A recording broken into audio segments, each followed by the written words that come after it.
आप नाली से गैस निकालिए, पकौड़ा तलिए, वो भी तो रोजगार है। बहुत तरह का रोजगार अभी वो देंगे। एक रोजगार उन्होंने यह भी देश में दिया, दंगा कराओ, यह भी तो रोजगार ही था ना। दंगा कराओ और गरीब के बेटा को जेल भेजवाओ। ये भी एक रामविलास जी हमारे बड़े आदर्श नेता थे और अपनी राजनीति जीवन में आजीवन उन्होंने ये सदन में कहते रहा कि आरएसएस आतंकवादी है, आरएसएस पे बैन लगना चाहिए। जब से नौजवान जो है हिंदुस्तान का बेरोजगार नहीं होगा। जरा आप हमको बताइए, किसी टीवी में आज तक नौजवानों की नौकरियां पे डिबेट हुई? किसी देश को सभी जाति धर्म के लोग प्रेम से रहें, इसको कभी डिबेट देखा? मैंने एक बड़ा अच्छा डिबेट देखा। चैनल में ब्रेकिंग न्यूज आ रही थी कि मुसलमानों ने थूक फेंक दिया तो कोविड फैल गया, कोरोना बम विस्फोट हो गया। बड़ी विडम्बना। उनको एक बड़ी बैठक, विपक्षी एकता की एक महा बैठक बिहार में होने वाली है, इसी पे बात करेंगे। और साथ में भाजपा भी 9 साल बेमिसाल की रैली करने वाली है बिहार में। इसी दोनों मसले पे बातचीत करेंगे। हमारे साथ सरबजीत पासवान जी हैं। सर, 12 तारीख का क्या प्लान है? हम माननीय मुख्यमंत्री को और उप मुख्यमंत्री जी को बहुत बधाई देते हैं। शायद देश में पहली बार देश को बचाने की जो है बैठक होनी है, देश की एकता की बैठक होनी है, देश के नौजवानों के लिए बैठक होनी है। लेकिन मुझे पता नहीं, ये लोग जो है लगातार कहते हैं महागठबंधन की बैठक होने वाली है। हम कहते हैं देश की एकता की बैठक है, देश में भाईचारा स्थापित हो उसकी बैठक है, देश तरक्की करे उसकी बैठक है। और अगर हम देश को बचाने के लिए, देश में भाईचारा स्थापित करने के लिए, देश में सभी जाति धर्मों के लोग एक थाली में खाएं, अगर इसके लिए हम कोई बैठक कर रहे हैं तो लोगों को दर्द क्यों हो रहा है? आप अगर अच्छा काम किए हो तो क्यों डरते हो मेरे बैठक से? भाजपा वाला तो कह रही है कि भ्रष्टाचारी आपस में एक बैठक कर रहे हैं, सब भ्रष्टाचारी एक हो रहे हैं। ये तो सवाल उनसे पूछना चाहिए कि अगर हम भ्रष्टाचारी हैं तो आपका मणिपुर में क्या हो रहा है, नागालैंड में क्या हो रहा है, आसाम में क्या हो रहा है? अब वो किस रूप को भ्रष्टाचारी कहते हैं मुझे पता नहीं, लेकिन यह जो बैठक है एक देश का ये ऐतिहासिक बैठक होगा और इतिहास के पन्नों में यह दर्ज होगा कि कोई तो नेता हिंदुस्तान में पैदा लिया था जिन्होंने देश को बचाने के लिए बैठक किया, देश के नौजवानों के लिए बैठक किया, देश की एकता के लिए बैठक किया। सारे टीवी अखबार को लगा दिया गया है कि इस बैठक को नाकामयाब घोषित किया जाए। उसके लिए कई पत्रकार घूम भी रहे हैं, अब बता रहे हैं और फूट भी डाल रहे हैं कि राहुल गांधी का ऐसा कहना है वो नहीं आ रहे हैं। तरह तरह की कहानियां गढ़ी जा रही है कि चेहरा कौन होगा।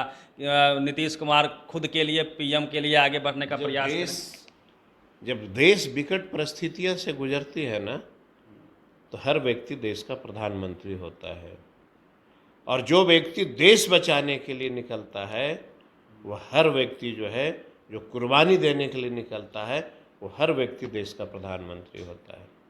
टीवी अखबार के इस दुष्प्रचार को आप कैसे काटेंगे? उनकी मर्जी। हम भरोसा जनता पे करते हैं, हम भरोसा इस देश के अक़लियत पे करते हैं, हम भरोसा इस देश के हिंदू धर्म के मानने वाले लोग पे करते हैं, हम भरोसा इस देश के नौजवानों पे करते हैं। और जब देश में सभी जाति धर्म के लोग एक थाली में खाने लगेंगे, भाईचारा स्थापित होगा, तब याद रखना ये दुष्प्रचार करने वाले लोगों को किसी चौराहे पे जगह नहीं मिलेगी। सर, इसी के अगेंस्ट में बिहार में मोदी जी आ रहे हैं भाजपा के 9 साल बेमिसाल को मनाने के लिए। आपका क्या प्रतिक्रिया? बेमिसाल है भाजपा का जो 9 साल बेमिसाल है, इनका नारा 2024 में जनता पूछेगी। और ये बेचारे बिहार के लोग, बिहार के नौजवान, ये सब परेशान है। कितनी देश के नौजवानों ने आशा लेकर के माननीय प्रधानमंत्री को देश का प्रधानमंत्री बनाया, और आप उनके क्लिप को निकालिए, पूरे देश में घूम के उन्होंने कहा था कि नौजवान जो है हिंदुस्तान का बेरोज़गार नहीं होगा। जरा आप हमको बताइए, किसी टीवी में आज तक नौजवानों की नौकरियां पे डिबेट हुई? किसी देश को सभी जाति धर्म के लोग प्रेम से रहें, इसको कभी डिबेट देखा? मैंने एक बड़ा बड़ा अच्छा डिबेट देखा जब कोविड फैल रहा था और पूरी चैनल में ब्रेकिंग न्यूज आ रही थी कि मुसलमानों ने थूक फेंक दिया तो कोविड फैल गया, कोरोना बम विस्फोट हो गया। बड़ी विडंबना है। और याद रखिएगा, देश ये ऐसा है कि जब जब देश के ऊपर संकट पड़ी है, लाखों नौजवानों ने कुर्बानियां दिया है। ये वक्त आ गया है जब देश के करोड़ों नौजवान सड़क पर उतरेंगे, परिवर्तन होगा। आपने भी तो सर 10 लाख का वादा किया था। 1,85,000 शिक्षकों की बहाली, 9,000 हमारे विभाग में बहाली, और आने वाला कैलकुलेशन देख लीजिएगा कि कोई ऐसा विभाग नहीं होगा जहां पे हम नौकरियां बापू सभागार में नहीं बांटे। प्रतिबद्ध हैं। हम आपको समय भी बता देते हैं, अगले महीना बिहार के बापू सभागार में कृषि विभाग के एटीएम बीटीएम से लेकर के कृषि सलाहकार सारे लोगों का हम जो है नौकरियां बांटेंगे बापू सभागार में। सर बीजेपी भी तो अग्निवीर दे रही है।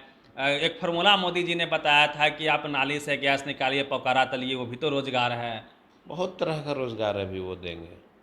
एक रोजगार उन्होंने यह भी देश में दिया, दंगा कराओ, यह भी तो रोजगार ही था ना। दंगा कराओ और गरीब के बेटा को जेल भेजवाओ, ये भी एक रोजगार तो उन्होंने दिया। हिंदू राष्ट्र बनाने के लिए कुछ तो कुर्बानी देना पड़ेगा ना सर। हिंदुस्तान का मतलब इन लोग समझते ही नहीं है। हिंदुस्तान का मतलब इन लोग जिस दिन समझ जाते, हिंदू राष्ट्र की मांग ही नहीं करेंगे।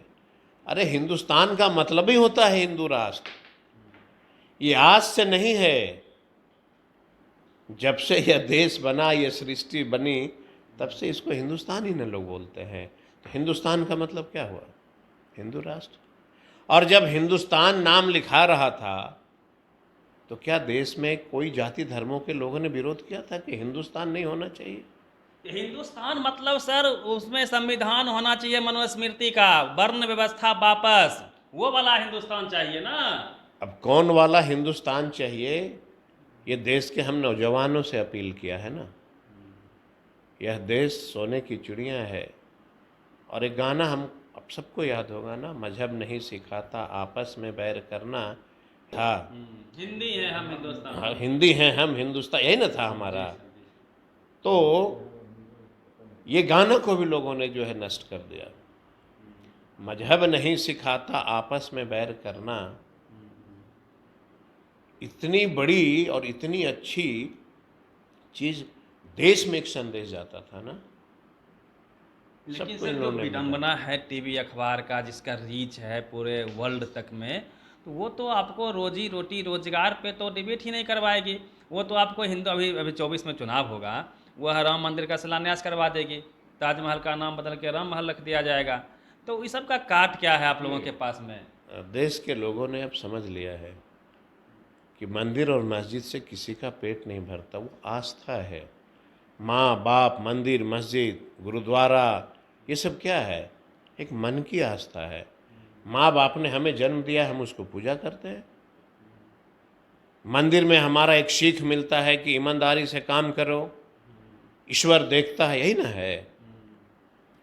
अब इसको जो है आप प्रचार प्रसार करना, आपस में लड़ाना, इतना प्रचार प्रसार अगर आप देश के नौजवानों को आगे बढ़ाने में किए होते तो देश कहाँ से कहाँ चला जाता। मोदी जी का सर 2-4 काम हम गिनवा दे रहे हैं, जब भी वो अच्छा काम करते हैं आप लोग विरोध कर देते हैं। मोदी जी ने 3 तलाक हटवा दिया, संसद 70 हटवा दिया, राम मंदिर बनवा रहे हैं, 5 केजी राशन दे रहे हैं। अब शेर पालिएगा, थोड़ी महंगाई सर सहना पड़ेगा। क्योंकि राशन लेने वाले बेचारे दलित हैं ना, गरीब हैं ना, 80 करोड़। वो बेचारे गरीब गुरबा है ना, उनको राशन दे करके और उनको एहसान अपना जताते हैं। राशन नहीं, नौकरियां, झोला पे एजुकेशन, कभी आपने देखा है देश के प्रधानमंत्री ने कभी एजुकेशन की बात किया? विश्व कभी उन्होंने सर्वे कराया कि देश में कितने दलित हैं जो उनकी आबादी जो वो अनपढ़ हैं, देश में कितने अकलियत गरीब के साथी जो हैं गांव में रहने वाले लोगों के बेटे का एजुकेशन क्या है, उसका लेवल क्या है, कभी देखा आपने? सर, बिहार में एक नेता हैं चिराग पासवान, चूँकि आप महागठबंधन या फिर मान लीजिए विपक्षी एकता को एक करने के लिए चले हैं, बिहार में दलितों के सबसे बड़े नेता चिराग पासवान जी आपके साथ नहीं है, लगातार मुख्यमंत्री पर एक से एक बयान उनका रहता है। मुझे एक चीज़ देखने को मिला, मैं जब से राजनीति में आया, रामविलास जी हमारे बड़े आदर्श नेता थे और अपनी राजनीति जीवन में आजीवन उन्होंने ये सदन में कहते रहा कि आरएसएस आतंकवादी है, आरएसएस पे बैन लगना चाहिए। जब से उन्होंने राजनीति शुरू किया, सदन के अंदर मैंने लोकसभा में आप एक क्लिप निकाल दीजिए जिसमें उन्होंने ये नहीं कहा हो कि आरएसएस के ऊपर बैन लगाओ। ये लगातार उनका नारा था। देखिए विडंबना कि जिस व्यक्ति ने आजीवन लड़ाई लड़ा कि आरएसएस पे बैन हो, आज उनका पुत्र उनके गोद में खेलता है। ये तो हनुमान है। और एक बड़ी चीज मुझे आज तक समझ में नहीं आई कि जब उनको सांसद पहुंचने का, मैंने सदन पहुंचने का इच्छा होती है तो वो गठबंधन से चुनाव लड़ते हैं, और जब बिहार में कोई गरीब दलित का बेटा को एमएलए बनने का मौका होता है तो वो अकेले लड़ते हैं। इसका मतलब है कि वो बिहार के किसी दलित के बेटे को नहीं चाहते हैं कि नेता बने। हम तो गरीब हैं, दलित हैं, हमको तेजस्वी जी ने मंत्री बनाया। देखिए कि अपने आप को इतने बड़े वो दलित के नेता कहते हैं, कभी हमारे पास उनका एक पत्र भी नहीं आया कि बिहार के किसानों के लिए आपको क्या करना चाहिए। हम ही तो दलित ही हैं ना, हमसे अछूता क्यों?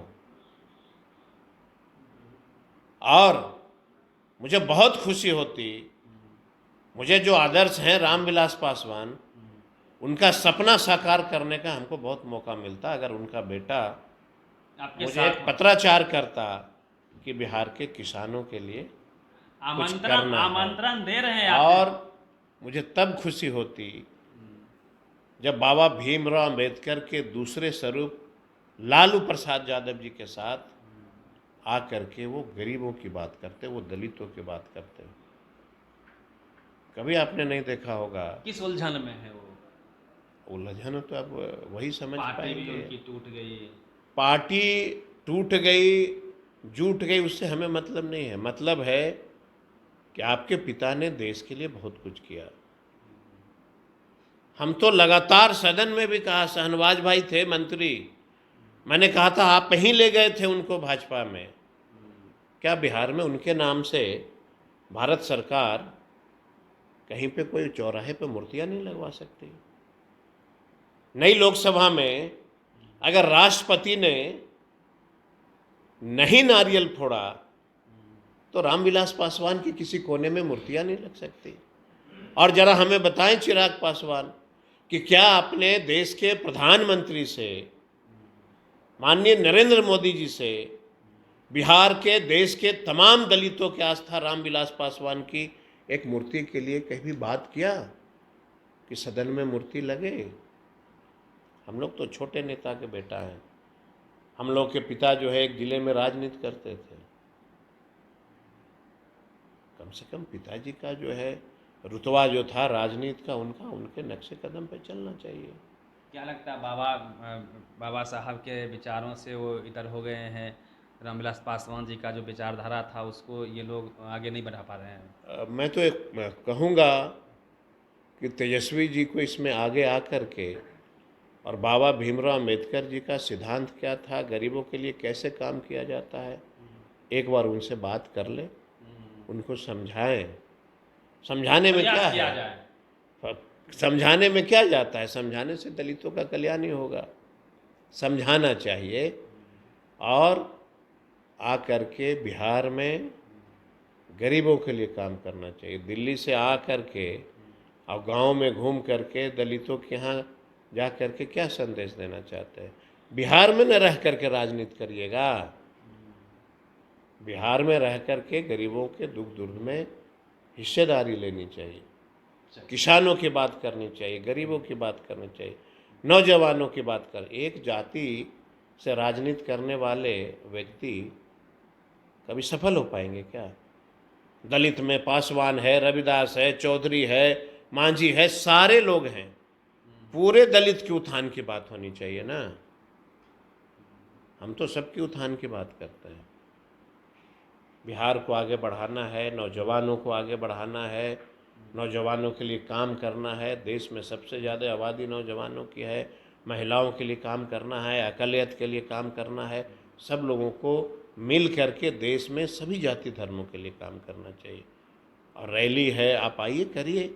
बिहार ही एक ऐसा राज्य है जो किसी को भी स्वागत करता है, स्वागत है। लेकिन इलेक्शन आ रहा है, इलेक्शन के नाम पे ही स्पेशल पैकेज की घोषणा कर दीजिए। कर देना चाहिए। इन लोगों को तो आदत है, जब समय आता है तो बड़ी बड़ी बात होती है। इलेक्शन के नाम पे ही मुझे लगता है कि स्पेशल पैकेज की घोषणा करेंगे। कुछ मिलेगा बिहार को ना। पिछले बार भी 1,60,00,000 करोड़ 160 लाख करोड़ मिला था बिहार को। चलिए, ये सरबजीत पासवान जी थे, कृषि मंत्री हैं बिहार सरकार में। तीनों मसलों पे इनसे बातचीत हुई, इन्होंने अपनी प्रतिक्रिया व्यक्त किया है। इससे आप कितने सहमत हैं और सहमत हैं? पूरी बातचीत पे आपकी क्या प्रतिक्रिया है, कमेंट बॉक्स में दीजिए। आप देख रहे हैं देश प्रेम न्यूज।